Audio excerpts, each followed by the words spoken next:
And welcome back to episode 3 of Nothing But the Tea, a brand new venture that Namibia Media Holdings is undertaking. My name is Elizabeth Joseph and I am your presenter. To my right, I'm joined by Nashya Dunaiski. She is a clinical psychology student, right, at UNAM. Definitely. And today she's going to join me in studio and we're going to discuss a topic that I feel is very important. It's a dialogue that we're dying to have. I know I am. And that is trauma and how do we navigate that, into healthy relationships, healthy working relationships. And Nasha is going to help me discuss that a bit. It's nothing formal. We're just going to have a conversation. You guys are more than welcome to join us in the comment section. Also, you can send any question or thought that you have to our Instagram. That is NMH. No, it's myzone_NMH, sorry. So, or you can alternatively slide into my DMs.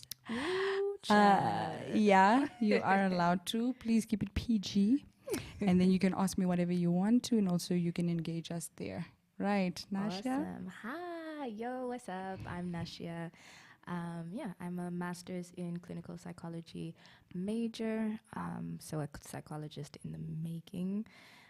Pretty exciting stuff. I mean, props to you. Thank you. Work very hard for it, actually. Name's Nashya. I'm at the University of Namibia, and I'm a fierce advocate for self-awareness, and I am a total old-school hip-hop head. So that's who I am. That's what I love. And if you hop onto our IG, you'll see that whatever she's saying here is the truth. So, Nashya, let's get straight into it. I think sometimes we undermine how important it is to speak about trauma, to speak about accepting trauma, accepting that, yes, this had happened. This is how I'm going to deal with it, or even just coming to terms with having to deal with it.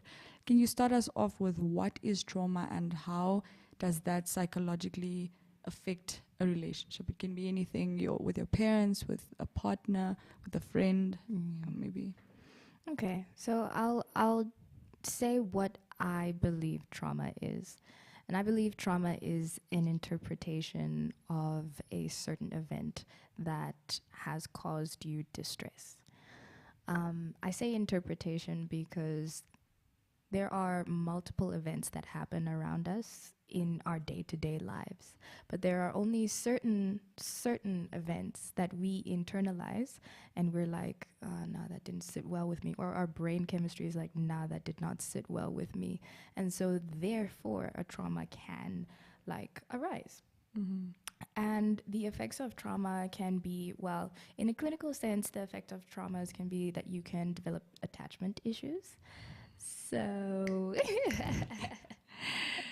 yes, so there's 4 different attachment styles, and it's secure, avoidant, anxious, and I forgot the other one for now. But basically, what you want to be is at secure attachment.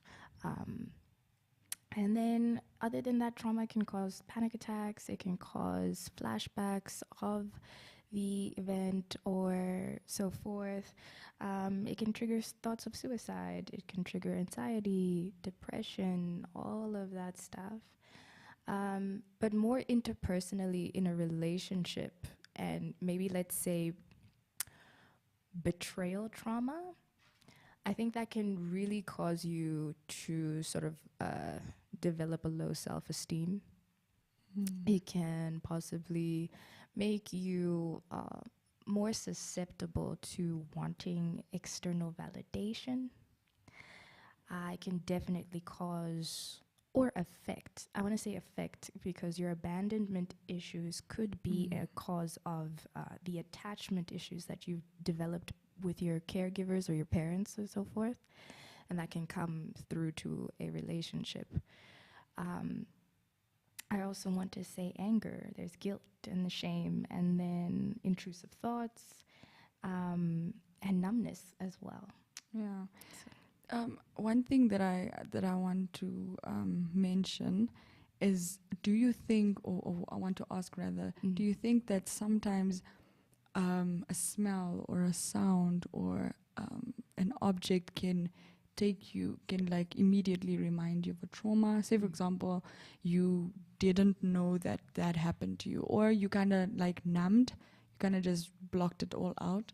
Then all of a sudden I touched this bottle and I'm like, this actually happened. Yeah. You know, is that a thing?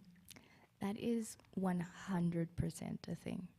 So sometimes, a lot of the times with trauma, in order to deal with it, we'll dissociate or we'll consciously try and really erase the memory.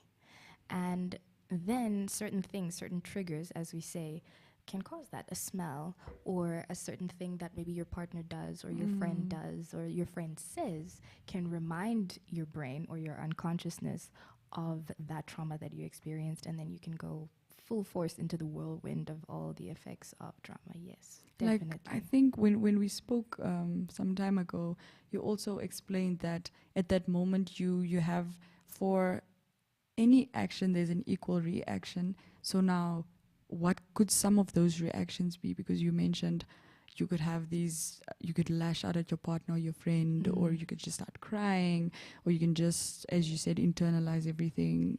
Like, what are some of the, I don't want to call them coping mechanisms, maybe they are coping mechanisms, yeah. You can definitely call it coping mechanisms or ways of adapting through life with trauma, yeah. So some of the ways we can adapt is, number one, we adopt this idea of hypervigilance, where our body is in a constant fight or flight, freeze type of state. And that can affect your interpersonal relationships in terms of how you communicate with your partner. How trustful are you of your partner, or vice versa. And another way that we adapt to that is, yes, sometimes we actually also perhaps choose partners that that are bad for us. That kind of resemble, like, I don't want to say you. That's like an unconscious thing yeah, that we do. you try to find a partner. Say, for example, I'm going to now bring it back home, and I'm going to talk a lot about what I went through, because I come from a long chain in history of domestic violence. Okay. So I would, for example, not necessarily, not knowingly choose a partner to say, oh, okay, I'm going to choose Peter because he beats women, or right. he No, we're is not something gonna do like that. Yeah, but there are tiny things that I think ultimately is attractive. Like, if someone is assertive, I could easily say that, no, he's just very particular about the way he wants things. Right. But then it's weird The things that are person is- happening there. And then you find out later, after you've broken up and after you've reflected about this situation, like, no, this man is or this person is actually like controlling, and that was a toxic dynamic that you were in. Yes. I feel like we do that unconsciously a lot of the times, and sometimes it's because we possibly don't think we deserve better. So something in psychology that we also study is core beliefs. And a lot of the times, trauma can affect a core belief. So let's say a core belief that you might have is that you don't deserve love. I was just going to say that. Right. And then that can affect how you interact with other people, or how you even interpret other people in life and your partner. Then all of a sudden, when someone wants to talk to you, when someone wants to sit down with you and have these discussions, that they want to talk about your behavior or your character, you automatically see it as an attack. Yes. That's what I've realized a lot of the times, and it's like you basically you can't accept the love. You know, people always talk like, no, what you have issues, you have daddy issues. I might have issues, I guess. Don't we all? But yes, we do. Yes, what I've realized with myself is that I can't differentiate between when someone genuinely loves me or the moment someone is like borderline just messed up. You know, it's like that thing of it's all the same to me. It's like, so the moment someone really wants to love me, I'm like, oh, this is sus.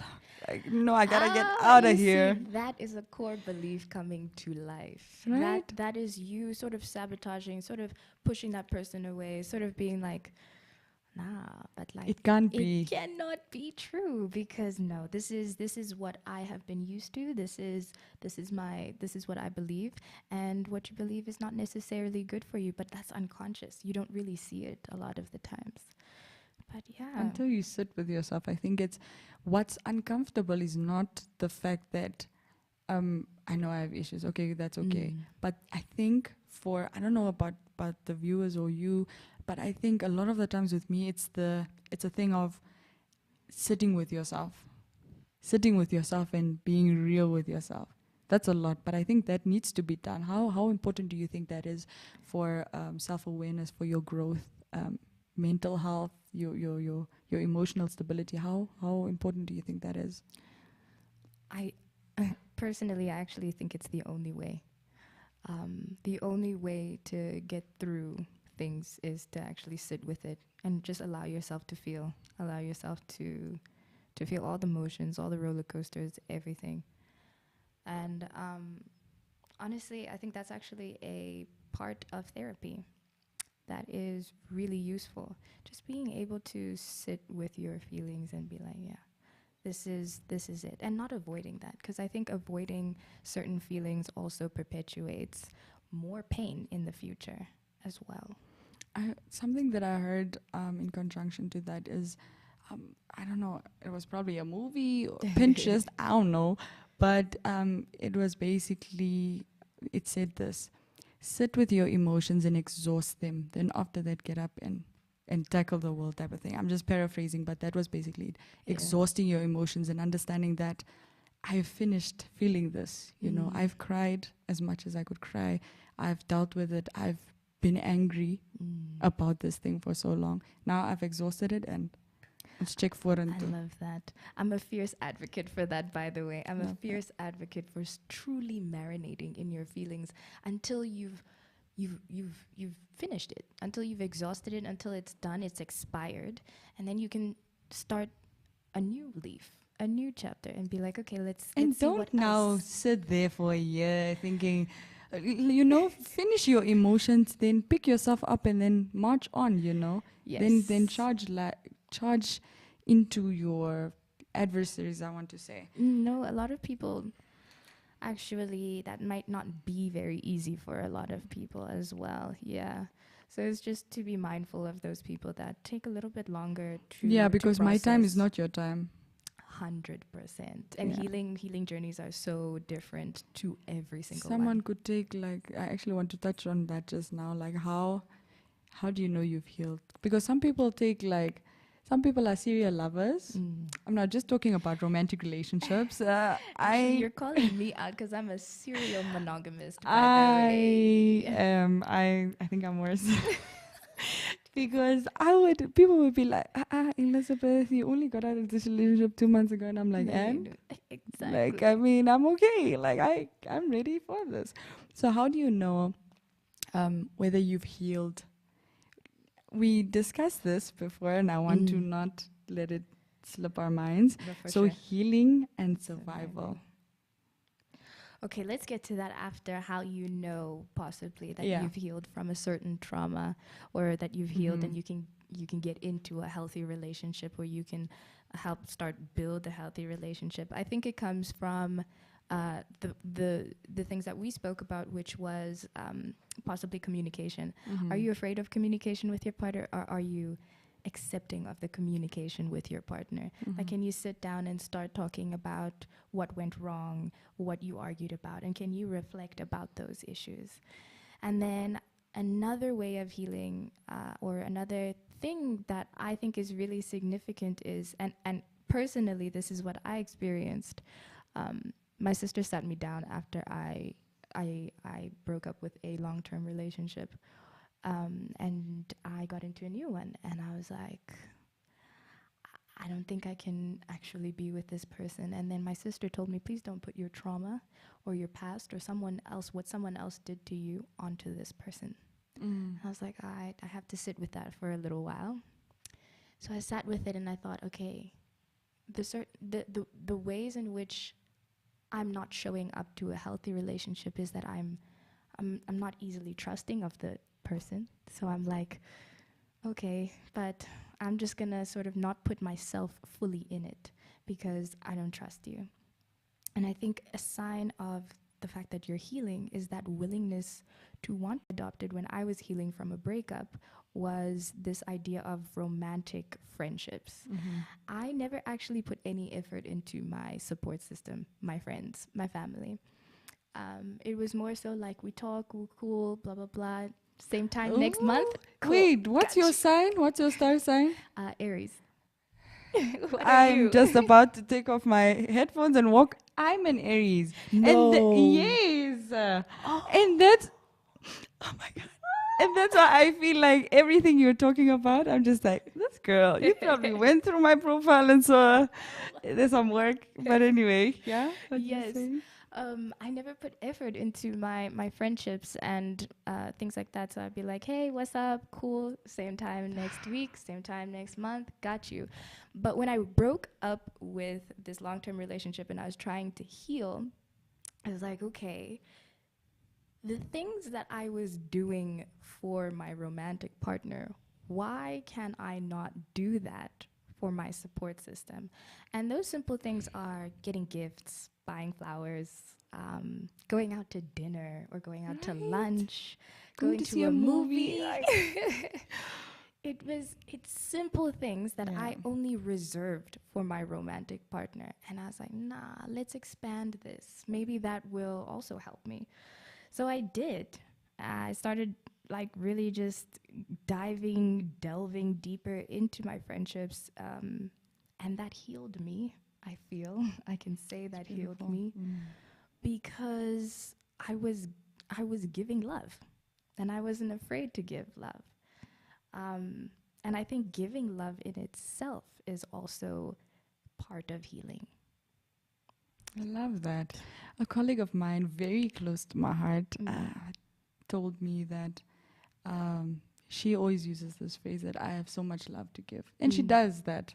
She really does. Those she- are gems. Like those are just She would leave little notes on our tables, and like sometimes you don't realize what that does for the next person, but then it does a lot.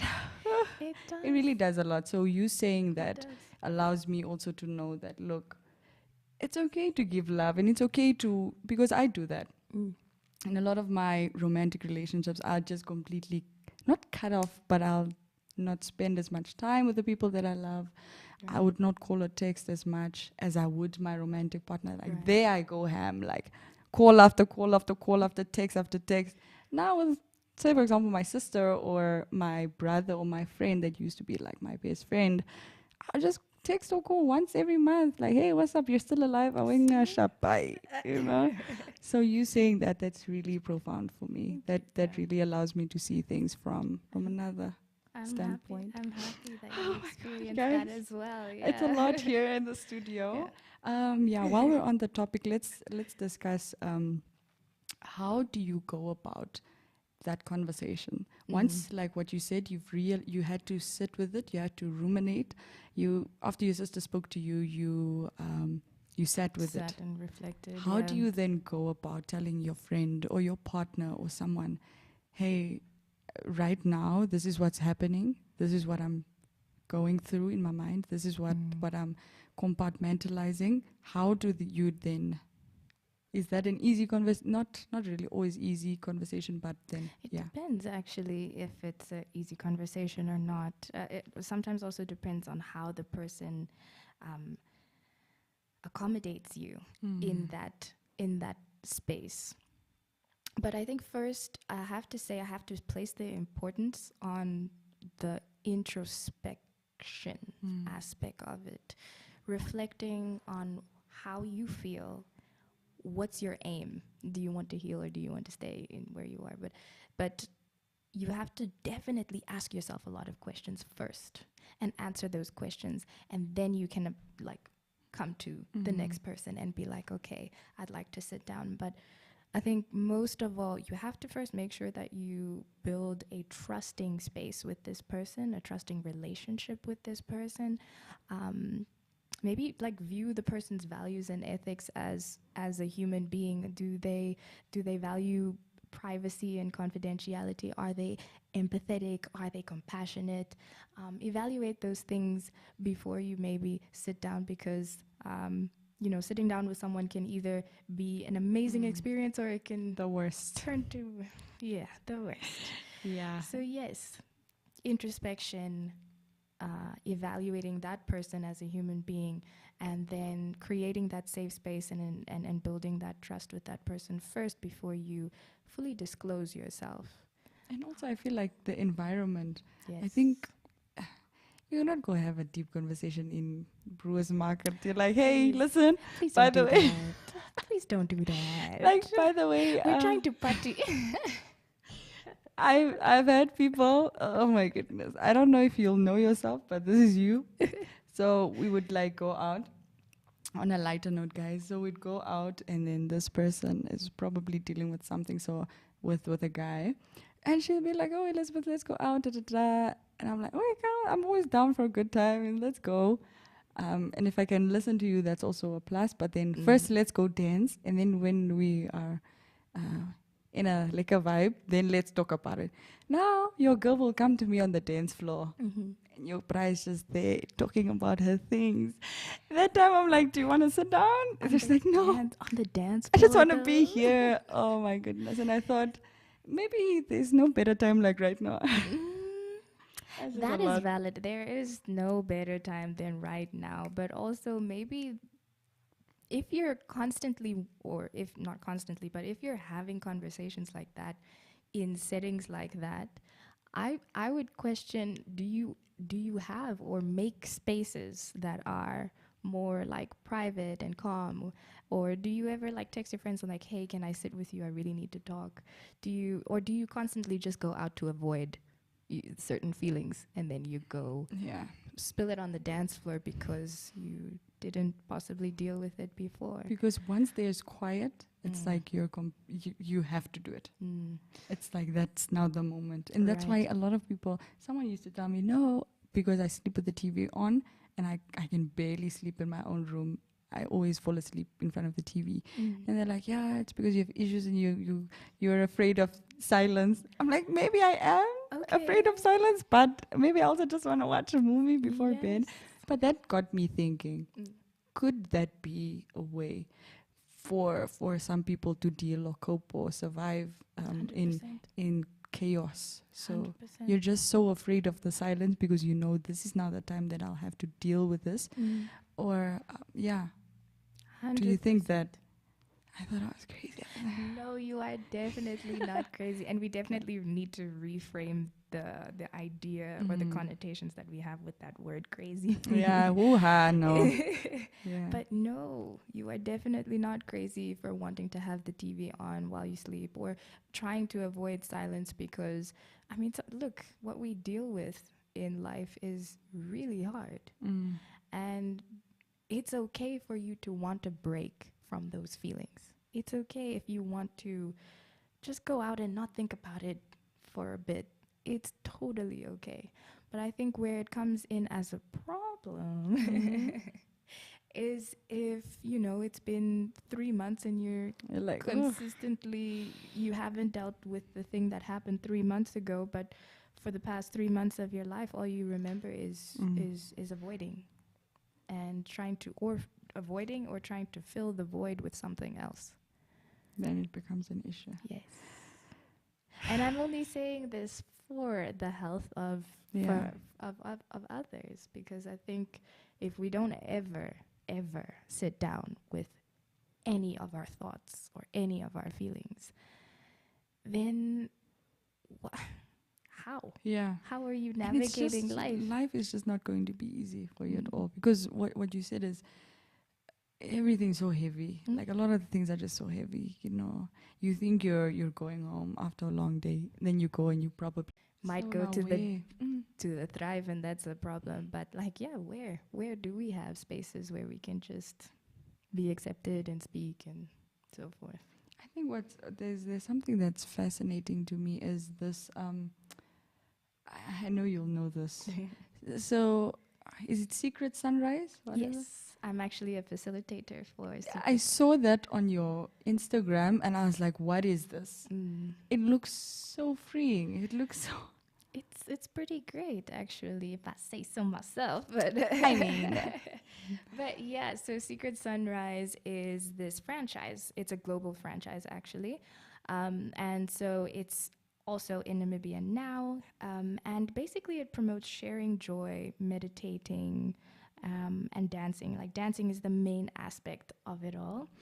But we sort of separate a 60-minute segment into certain sections, and we start with sort of a meditative experience and just getting into it, and then we have some groove and we groove up and we sort of like get people dancing, get people interacting with people they possibly don't know, just getting people out of their comfort zone. And then we go to like high power, where we just like go crazy and we sort of encourage everybody to just let go and pretend like you're not being seen by anybody. And then we go back down into like a groove and then a meditative state as well. And a lot of people say that after this experience, because we definitely promote the fact that, okay, you don't need a substance to go into our session. You know, it's just you, headphones, music, and the voice of the facilitator, and you just do you type of thing. I just wanted to say you have such a facilitator's voice. Oh. I can just imagine hearing that on my headphones. I think that's really something that caught my eye, and something that I think a lot of us, including myself, need, because I'm such a perfectionist. Like everything, I'm so rigid. It's like Okay. black and white, black and white. You know, I barely allow myself. Like, I get kind of irked by the fact that, like, if I dance, I'm like, oh girl, don't do it. don't do it. Or if I'm goofy, you know, even if it's just myself and my partner, I think a lot of the times I'm just like, I'm being seen. Let me not. Don't do it. Don't. Do you often feel apologetic about like being silly and goofy? Yeah, I'm like, I'm so sorry I'm doing this. Or like, don't. My colleagues will know. I'm just like, no, let's not do that, because I don't know. Did you know that's also a response to trauma? Like constantly being apologetic about who you are, your voice. Maybe you want to hide and put a mask on, or like just maybe you want to have people peel a few layers before they actually get to you. And then also I wanted to add perfectionism also. It can be Ons hou van stories van ons ken wat aangaan. perfectionism can also be a response to trauma, but I think perfectionism stems from like trauma that you experience with parents and caregivers and guardians, actually. So it's a result of that. But yes, that's also a response to it. So Secret Sunrise, Okay. I'm about to be there. Yes, I feel come like through. it can't kill me, right? No. So then why am I not there? Why are you not there? We need to do that. I think it's something that I will encourage within my my team. Yeah, I think that will really do us well.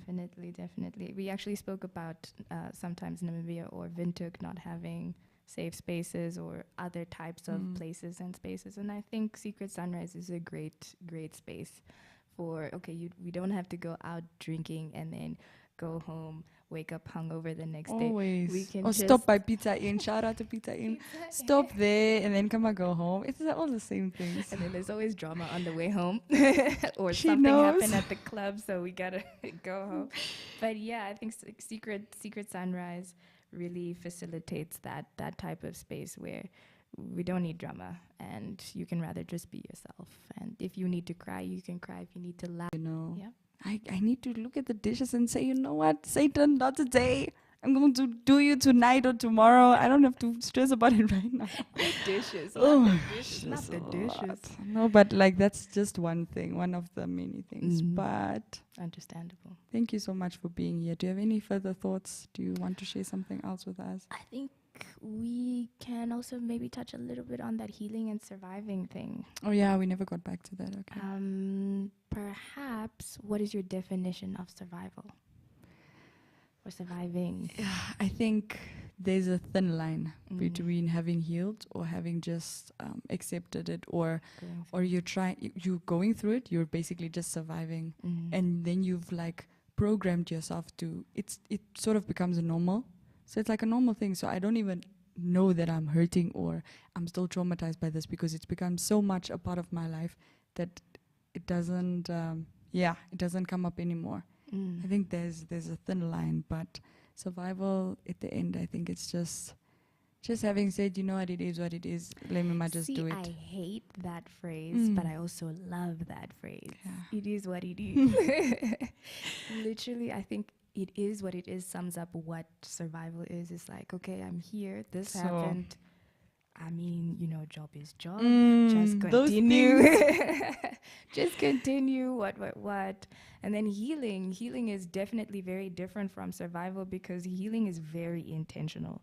Healing is like, okay, I'm going to deal with the fact that I get angry and sad when I feel or unconsciously feel rejected, or that someone's abandoning me. I'm going to start working on that. Why do I do that? Why do I react that way? So it's very intentional about the certain things that you feel, dissecting that, dismantling that, unpacking that, and then wanting to change that for the better. Yeah. Guys, I will never want to finish this conversation. There's one thing that when you mentioned that, I realized that someone came to me just a few weeks ago and they said that sometimes we're so afraid of healing because of, I'm so afraid of who I'll be after that. Sometimes that's all you have, not going for you. I don't want to use that, but that's how you see it. Yeah. So sometimes my trauma is what ultimately made me the person who I am right now. So it's that thing of, will I still be as strong right now if I don't have that? That's basically like pushing me to like, okay, I went through this, so do you get what I'm saying? That type of thing. I get what you're saying. So I think you're a so lot afraid. of artists experience that as well, like music artists but a lot of people also use, and you can, to be honest, if you're able to use your trauma in a conducive manner that sort of maybe makes you or helps you become more creative, or it's your strength. You use your trauma as your strength. The fact that vulnerability in itself, once you've admitted to it, dismantled it, worked on it, that trauma can be your strength. It can be your power, for sure. Yeah. That's so beautiful. I love that. And I know that the person that I spoke to will also really appreciate that, because we were discussing it. We were like, girl, how do we get away from this? Because let's just heal it up. Let's do the things, let's do the work. Put it on our shoulders and be this is a part of me. This is a part of who I am. So absolutely. Yeah. Thank you so much, Nashya. I don't know who I got Nashya in studio for, me or you guys.